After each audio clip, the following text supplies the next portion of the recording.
Hello friends, welcome to wealthy Telugu. ఈరోజు మన topic మన లైఫ్లో ఉండే అన్ని ఇష్యూస్కి అసలు మూల కారణం ఏంటి అనే దాని మీద. మన లైఫ్లో ఉండే ఇష్యూస్ అంటే అవి మన లైఫ్లో ఉన్న డబ్బుకు సంబంధించిన ఇష్యూస్ కావచ్చు, మనకి వేరే వాళ్ళతో ఉండే రిలేషన్షిప్స్కి సంబంధించిన ఇష్యూస్ కావచ్చు, లేకపోతే మన హ్యాపీనెస్కి సంబంధించిన కొన్ని ఇష్యూస్ కావచ్చు. వీటన్నిటికీ కారణం ఏంటో నేనైతే ఒకటి అర్థం చేసుకున్నాను. అదేంటో ఈరోజు వీడియో చూద్దాం. రీసెంట్గా నేను హైదరాబాద్లో మా ఆఫీస్ నుంచి ఇంటికి వస్తున్నాను అనమాట. కానీ ఆ రోజు నేను ఆఫీస్ నుంచి బయటికి వచ్చి కార్ తీయగానే బాగా వర్షం స్టార్ట్ అయింది. ఆ వర్షంలో నేను వస్తుంటే మామూలుగా అయితే 50 మినిట్స్ పెట్టే జర్నీ కాస్త ఆ రోజు 2 అవర్స్ 15 మినిట్స్ పట్టింది. ఆ రోజు నేను ట్రాఫిక్ జామ్లో చిక్కుకుని స్లోగా ఇంటికి వస్తున్నప్పుడు అసలు వీటన్నిటికీ మూల కారణం ఏమై ఉండొచ్చు అని ఆలోచించాను. అంటే నేను చెప్పేది ట్రాఫిక్ సంబంధించి కాదు, బట్ లైఫ్కి సంబంధించి. కానీ మనం ట్రాఫిక్తో మొదలు పెడతాం. నేను వచ్చే దారిలో అంతగా ట్రాఫిక్ జామ్ అవ్వడానికి కారణం ఏంటంటే, ఒకటి వర్షం బాగా వస్తుంది, అండ్ రోడ్డు మీద కొన్ని ప్లేసుల్లో విపరీతంగా గుంటలు ఉన్నాయి. దానివల్ల ముందు వెళ్ళే వెహికల్స్ ఎంతో ఇబ్బంది పడుతున్నాయి అన్నమాట.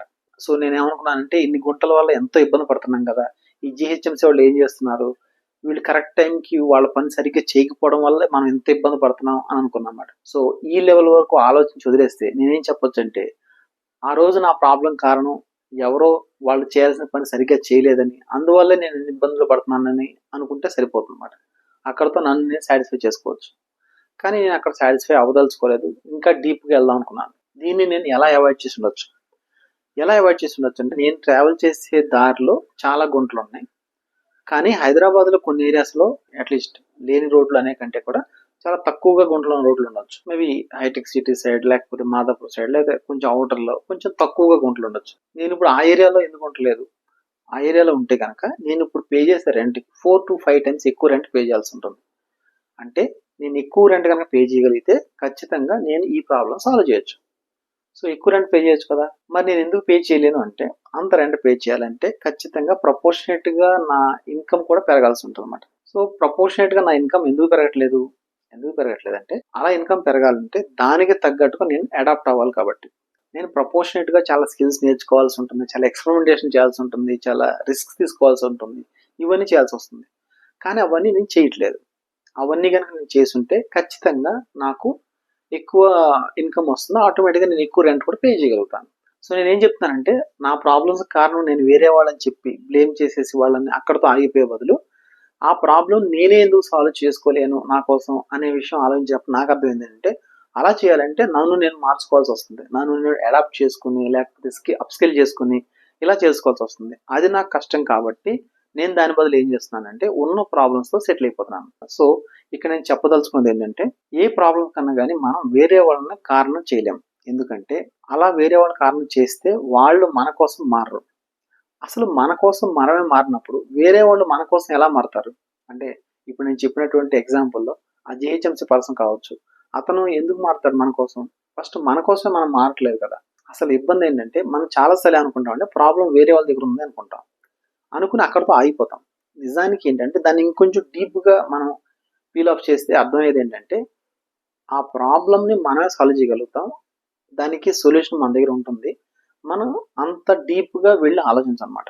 ఆలోచిస్తే ఖచ్చితంగా సొల్యూషన్ దొరుకుతుంది అనమాట. నాకు ఈ కేసులో అర్థమైంది అంటే, నన్ను నేను కొన్ని ప్రాబ్లమ్స్కి సెటిల్ చేసుకున్నాను. అసలు ప్రాబ్లం అంతా వచ్చేది ఇక్కడ అనమాట, ఈ సెటిలింగ్ దగ్గర. అసలు సెటిలింగ్ అంటే ఏంటి? సెటిలింగ్ అంటే ఏంటంటే, నాకు జాబ్ వచ్చినప్పుడు, నాకు కొంచెం ఇన్కమ్ లెవెల్స్ అవి వచ్చి ఓకే పర్లేదు కంఫర్ట్గా ఉంది అనుకున్నప్పుడు, నన్ను నేను ఏమన్నా నేను సెటిల్ అయిపోయాను అన్నాను. అంటే ఆ రోజు నాకున్న ఇన్కమ్కి, ఆ రోజు నాకున్న ప్రాబ్లమ్స్కి, ఆ రోజు నేను ఆ ప్రాబ్లమ్స్ నా ఇన్కమ్తో సాల్వ్ చేసేటటువంటి విధానానికి నేను ఓకే అయిపోయాను అనమాట. ఆ తర్వాత నుంచి నన్ను నేను అప్స్కిల్ చేసుకోవడానికి ట్రై చేయలేదు, లేకపోతే ఇంకా better options of making more money అనే దానికి నేను అంతగా ఆలోచించలేదు. ఆ సెటిల్మెంట్ అనేదే ప్రాబ్లం అన్నమాట. అలాగే ఒక మనిషి తన లైఫ్లో ఉన్న ప్రాబ్లమ్స్తో కూడా సెటిల్ అవుతాడు. ఒక్కసారి తన ప్రాబ్లమ్స్తో తను సెటిల్ అయిపోయిన తర్వాత ఆ ప్రాబ్లమ్స్ నుంచి బయటకు రావడానికి అతను ఆలోచించడు.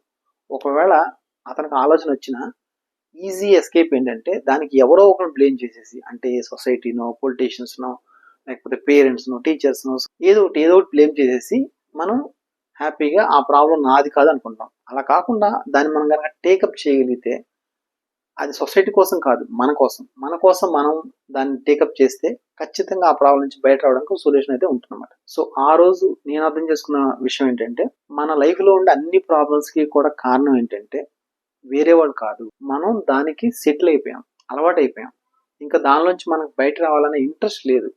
అందువల్లే ఆ ప్రాబ్లమ్స్ మన లైఫ్‌లో రిపీట్ అవుతూ ఉంటాయన్నమాట. కానీ మనమేమనుకుంటాము, ఓకే. వీటన్నిటికి కారణం వేరే వాళ్ళేమో. ఎందుకంటే మనం జస్టిఫై చేసుకోవడానికి కూడా ఒక రీజన్ ఉండాలి మనకి. దానికోసం మనం కంఫర్టబుల్‌గా వేరే వాళ్ళని దానికి బ్లేమ్ చేస్తాం అన్నమాట. సో అది నేను అర్థం చేసుకున్నది. అది ఏ ప్రాబ్లమ్ కన్నా కారణం ఏంటంటే, ఆ ప్రాబ్లమ్‌కి మనం సెటిల్ అయిపోవడం వల్ల. ఆ ప్రాబ్లమ్స్‌కి మనం సెటిల్ అయిపోయిన తర్వాత ఆ ప్రాబ్లమ్ సాల్వ్ చేయాలని ఇంట్రెస్ట్ మనకి ఏమాత్రం లేకుండా దాంతోనే మనం కొనసాగిస్తూ ఉంటామన్నమాట. ఎప్పుడైతే ఈ విషయం అర్థం చేసుకొని దాని నుంచి బయటకు రావడానికి ఏం చేయాలి? నేనేం చేయాలి? అని ఆలోచిస్తామో అప్పుడు మాత్రమే మనకు ఒక సొల్యూషన్ వస్తుంది. అండ్ ఆ సొల్యూషన్ మీద మనం వర్కౌట్ చేయడం మొదలుపెడితే మేబీ ఒక 6 మంత్స్‌కో, 1 ఇయర్‌కో, 5 ఇయర్స్‌కో ఎప్పుడో ఒకప్పటికి ఆ ప్రాబ్లమ్ నుంచి మనకు బయట రావడానికి ఒక మంచి సొల్యూషన్ అయితే వస్తుందన్నమాట.